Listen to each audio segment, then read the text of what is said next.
Welcome to episode 61 of Common Knowledge, where I'm back. I'm feeling healthier, hopefully sounding a whole lot better, and a whole lot less coughing for this one. Still a little catch, but not enough to put me off looking at some common Magic the Gathering cards and telling you if they are pretty good or pretty bad for the Pauper format. Our first card of the day, when it decides to load any day now. Here we go. Is Goblin Brigand. For 1 and a red, Goblin Brigand is a 2/2 Goblin Warrior, and this creature attacks each combat if able. So we got a Grizzly Bear with, that is, I guess, worse than a Grizzly Bear, because Grizzly Bears could decide to block. Is this okay for red? Not really. Let's see that original Scourge. Okay, same art, just better frame, you know? It's pretty bad. I don't think you'd really ever play it anywhere. I gotta switch to a new page. This page is full of marks. Goblin Brigand, let's give ourselves 1 point. God, what have I given? I feel like I've given Grizzly Bears variants like 1.2. I don't think this is bad enough to be a 1.1, but you know, we're really splitting bad hairs here. We'll give this the 1.2 and just move on and never think about it ever again. How's that sound? And is this internet going to be like this the whole time? Here we go. Canopy Baloth is a 3 and a green for a 4/3 beast. It's got landfall. Whenever a land you control enters, this creature gets +2/+2 until end of turn. That is almost enticing. I think this creature costs a little too much. We have other creatures. I think like the is it like Akum Hound or something like that. Oh, right. The internet's just going to do this. Is this what we have to deal with? Yeah, Akum Hellhound has the same thing, but it's a 0/1 for a single mana, and it's in red, which, you know, not necessarily the landfall color as much as green is, but those kinds of decks do show up every once in a while, or they do see a little fringe play with the Hellhound. I don't really see that with Canopy Baloth. It is still just a pretty vanilla creature, and I feel like if you're paying 4 mana to get a creature out, you want it to do something a little bit more than be a vanilla 6/5 some of the time. You know, 6/5 for 4 still sounds like a pretty good stat line, but it's I do like Baloths, though. I'm a big fan of the creature Baloth, even though it is not an official creature type. They're all just beasts. I don't know. 1.9. I don't feel like giving it a 2. Next card is Confessor, which is a single white mana for a 1/1 human cleric. Whenever a player discards a card, you may gain 1 life. Art's pretty cool. John Avon, he, mostly known for doing lands, so it's cool to see John Avon doing something with a person, with a subject. That's cool. I mean, madness decks are a thing. There's certainly plenty of Pauper decks that like discarding. You know, you see plenty of red decks and now even blue decks with the abandoned attachments. They'll be discarding some cards. One life is not enough to really justify putting this guy in your deck. There's not enough discard going on in the format that I think you wouldn't get enough value out of this guy. Sure, you get like the land cyclers and any cycling, I suppose, is all discarding the card, but what you gain maybe 1-2 life off of this guy before he dies. He's really just a 1/1 that's sitting there. That's not really enough. You want to be. I mean, it is whenever a player discards a card, so you have the option of playing a very heavily discard theme. But if you're in white, you're probably not doing that very often. There are ways to discard cards in white, and you could certainly play white as a secondary color to black or red that discards more cards. But overall, I don't think this guy doesn't do enough to really justify playing him. So we'll give him a 1.5, I guess. Split the difference between the cards that we've seen so far. Evolving Wilds. I don't think we've done Evolving Wilds. I think we did Terramorphic Expanse, right? And functionally, these are the same card. I don't remember what I gave Terramorphic Expanse. I prefer Terramorphic Expanse. It came first. It's from Time Spiral. I like Terramorphic Expanse. Evolving Wilds has some good variants as well, though. I like this one. This is probably my favorite one, the Ixalan one. And then where's the there's a Bob Ross one too, right? Yeah, there we go. Our Bob Ross Evolving Wilds, very nice. So yeah, we've gotten plenty of Evolving Wilds back in the day, but I think the Ixalan one is my favorite. Just making sure any of those other ones. Yeah, we're definitely going with the Ixalan one. If you asked me, Evolving Wilds, great card. Great card. I think it's actually somewhat powered out of Pauper at this point. You have the Capenna lands that go and fetch, and they gain you a life. And you only get a few different options of lands to go grab, but that gives you enough. The landscapes from Modern Horizons 3 are really good fetches. Again, they only give you one of three options, but I suppose there are Pauper decks that play 4 and 5 color, but they are pretty few and far between, unless you're doing like some real gimmicky thing. And maybe then you play Evolving Wilds and Terramorphic Expanse, but it's still a good card though. It's a great card, kind of always will be, and I think we can give it especially for like landfall decks. We just saw the landfall creature. This is great in landfall decks. You get 2 land drops in a single turn, even though you only put 1 land on the table. That's pretty good. Let's go ahead and give this a 7.2, 7.3, something like that.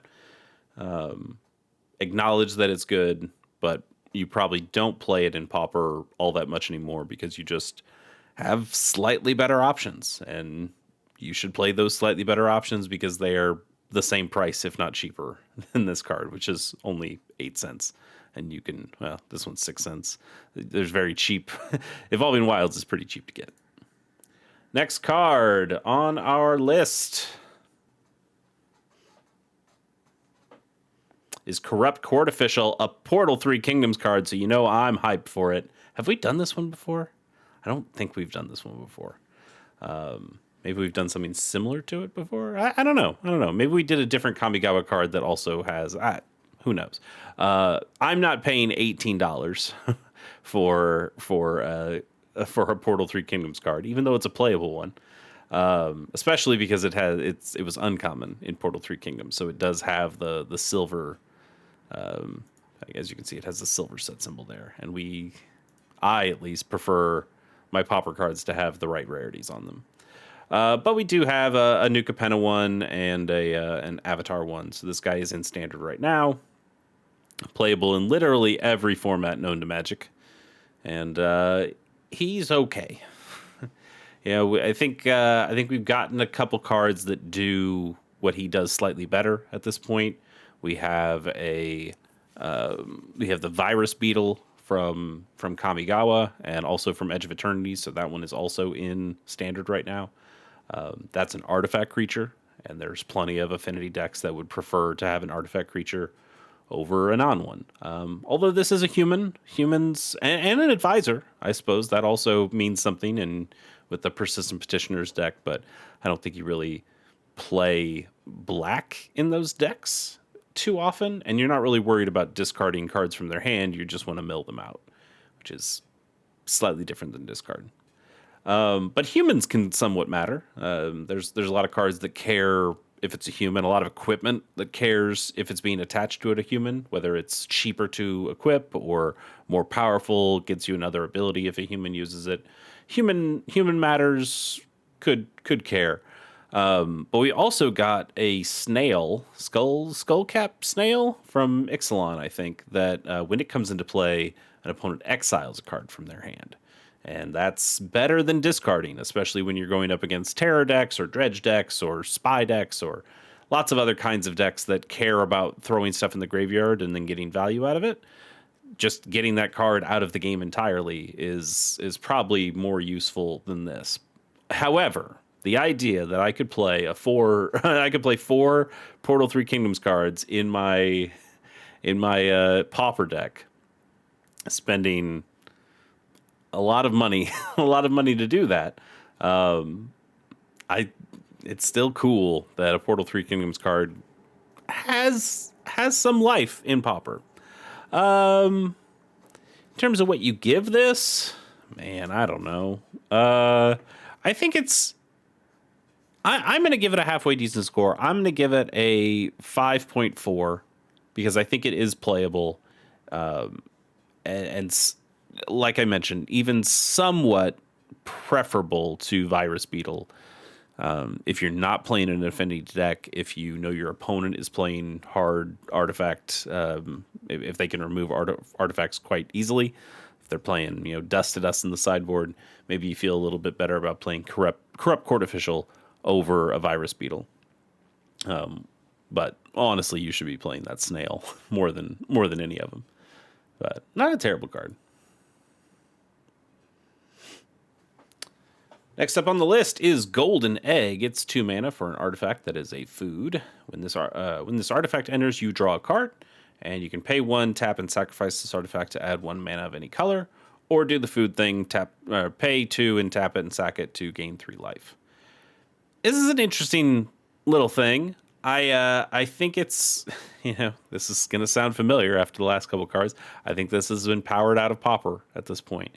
You have Lembas, which mostly does what this card does better, because Lembas gets to come in, scries 1, and then draws a card, and then does the food thing, and whenever it goes to the graveyard, it gets shuffled back in your library. So that can be useful. It can't do the mana thing though.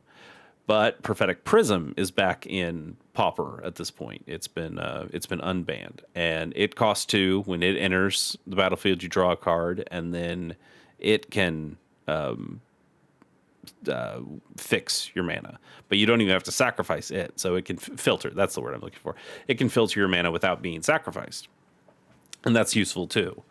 And that leaves Golden Egg in a weird spot where it is not as good as one thing for this part, not as good as this thing for that part, but it kind of has its own little weird niche of, if you need a little bit of both of those things, Golden Egg might be your option here. And I think it could work in some decks. I know that it's been in some lists in the past. That was probably pre-Lembas, but it's been in some lists. And I think it's all right. And, God, what do you give it? Let's go ahead and give it something like I'm going to give it a 4.8. It's pretty close. It's pretty close to being playable, but I think it's been a little taxed out. No. I'll give it a straight up 5. I think it is playable. Just you'd end up taking those other options first, but it's pretty close. What is? Oh, this thing makes Golden Egg. Okay. Oh, it's an alchemy card. I was like, all right, that makes sense. Conjuring Golden Egg cards. Next up is Goblin Racketeer. It's 3 and a red for a 4/2 Goblin Rogue. When this creature attacks, you may goad target creature defending player controls. Goading, if you don't know, until your next turn, that creature attacks each combat if able and attacks a player other than you if able. Fine in Commander, fine in Conspiracy, which is a 2v2 format, but less good in 1v1 60 card construction formats, which is what Pauper is. And that makes this guy not useless, but not very good. The idea that I suppose goading is kind of okay in some 60 card formats, in that if your opponent has a creature that they want to hold back on, that they don't want to attack with their soul sister or something like that, you attack with this guy, you force their soul sister to attack, and then you can block it on the way in next time. There is some usefulness, but it is pretty narrow and not particularly good. And what if your opponent has just one giant creature out and you have to swing in with this guy? and well, you got to goad something, right? And you end up goading their best guy. It's you're going to be sorry more often than not, and also just forget all that. 4 mana for a 4/2, I would not say is an incredible stat line, and I think you'll not be feeling great about that to begin with. So let's give this a 1.3. Next up, Seize the Initiative. Single white mana for an instant. Target creature gets +1/+1 and gains first strike until end of turn. That is the whitest combat trick I know. That's some clean Magic the Gathering card design right there. It's fine. Actually reminds me of Guided Strike. Is that what that card is called? That's 1/0 and first strike, I believe. Yeah, 1/0 and first. Ooh, and you draw a card, but it costs 2. So I guess those occupy slightly different worlds. Slightly different worlds, but it's fine. It's a perfectly fine card. I don't think it really gets played enough. This isn't all that useful. A nice little combat trick here or there is okay, but maybe in like a heroic kind of white deck that wants spells to be cast targeting your own creatures generally. Maybe you can justify it a little bit more there, but I think most of the time you would just skip right over this, and because of that, let's go ahead and give it a 2.4. Next up on the docket is any second now. 2 more cards. What is going to be number 9? There we go. Ferocity. It's 1 and a green for an enchantment aura that enchants a creature. Whenever enchanted creature blocks or becomes blocked, you may put a +1/+1 counter on it. Oh, that's interesting. That is, we've seen Bushido cards before from the original Kamigawa block that if a creature is blocked or becomes blocked, blocks or becomes blocked, that it gets a temporary +1/+1 or a temporary +2/+2, whatever the number of Bushido is you have.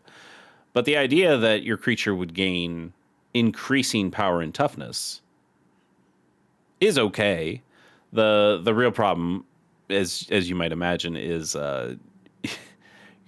your creature's probably going to die. So I suppose this happens before damage happens. So you put this on your 1/1, and then once they block it, your 1/1 becomes a 2/2. So now they have to block it with a 2/3 to be able to kill it and stay alive. There's something about that.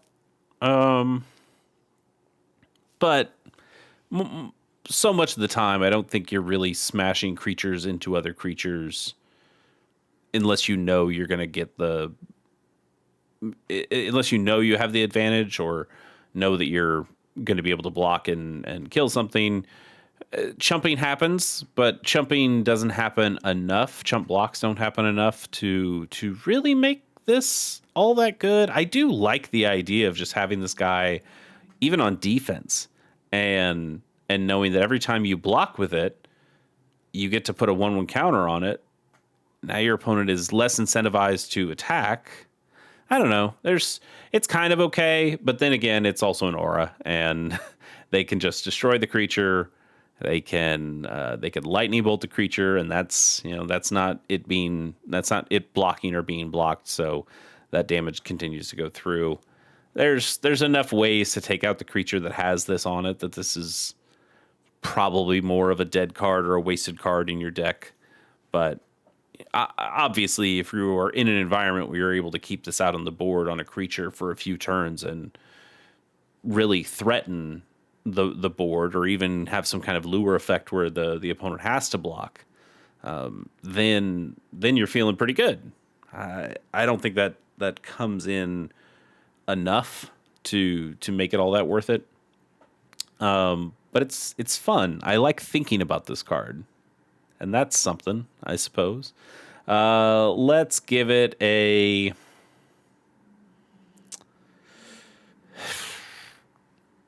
Let's give it a 2. Let's give it a 2. Probably doesn't quite deserve that, but I like it enough to give it a 2. Next and last card of the day. Anytime, Internet. Anytime. It's thinking. There we go. Is Misthios. Oh, I did not play this Assassin's Creed. I can't help you on this one. Yeah, we'll say Misthios' Fury. It's 1 and a red for an instant. Misthios' Fury deals 3 damage to target creature. If you control an equipment, it also deals 2 damage to that creature's controller. Okay. So, a lightning bolt that only works on creatures and costs an extra mana. Already sounds pretty bad. But controlling an equipment in red is not the hardest thing to do. And then you're kind of getting 5 damage. 3 of it spread across a creature, or 3 on a creature, 2 on an opponent, but you are getting 5 total. 5 damage for 2 mana is pretty good, especially if it's able to clear the board of a blocker and hit the opponent for 2. And then you get to swing in with a bigger creature that probably has an equipment on it, because if you're controlling an equipment, maybe it's on a creature. That can lead to some fun ideas, but that is very much a limited trick. And I'll tell you, I even built or have started to build. I've got a deck together. I don't know if it's any good, but a Pauper, let's call it modifications list that does try to take a lot of equipment and +1/+1 counter stuff, and is in red white. And I wouldn't put this in it because I think you just have better. I think Lightning Bolt is just a better option than this. Galvanic Blast is a better option than this. If you're playing equipments, you have the artifacts probably to make Galvanic Blast work. I would just take that card over this one pretty much every single day. And what does that mean for a score? It's still an okay removal spell. I like where you could put it. I don't like having to read out the card name if I put this in my deck. Let's go ahead and give it a 2.6, which is probably a little high, but I think we'll go with that. And I'll do another bonus card because I do like doing bonus cards, and I'm feeling good. Feeling good. I probably don't sound 100%, but maybe I sound like 95%. Boggart Brute is 2 and a red for a 3/2 Goblin Warrior with Menace. Originally from Magic Origins. It's interesting because this is like a Lorwyn card, right? The Boggarts are from Lorwyn. 3/2 with Menace for 3. That's pretty normal. That's just a pretty normal Magic card. It's not terrible, but it's also not great. Like you're gonna feel real silly if you put this down on turn 3. You've spent all your mana to put this card down, and then your next turn or your opponent's next turn, they drop a Grim Bauble for a single mana. Give this -2/-2. It dies, and they do something else on their turn because they have 2 mana up. They only spent a single mana to take this guy out. That's not gonna feel great. You're gonna feel pretty silly about that.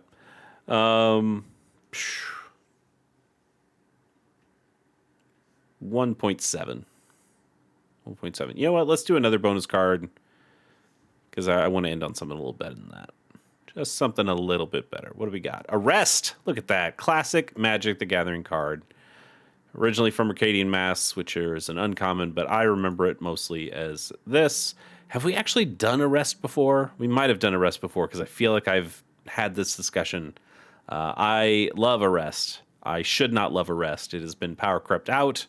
At this point, we have so many other cards that are better than Arrest. In fact, we got one from, is it Phyrexia B1, I think? Is Planar. Oh, there's going to be so many cards called Planar. Here we go. Planar Disruption. That's the one. So that one enchants an artifact, creature, or planeswalker. It does the same thing as Arrest, but works for other creature types, and it costs one less. So this card is just, you play that over Arrest every single day. It is strictly better in every sense of the word. But Arrest doesn't, that card doesn't have this cool Arrest art, which is so good.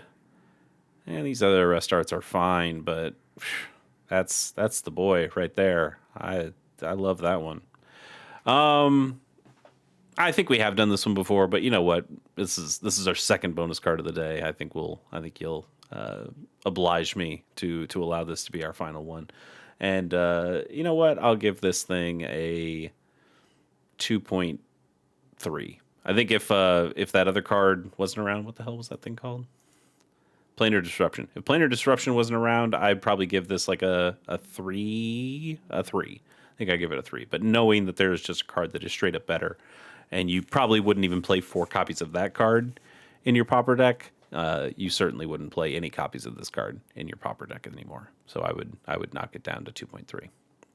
All right, that's enough for today. We will catch you next time on Common Knowledge, and until then, see you later.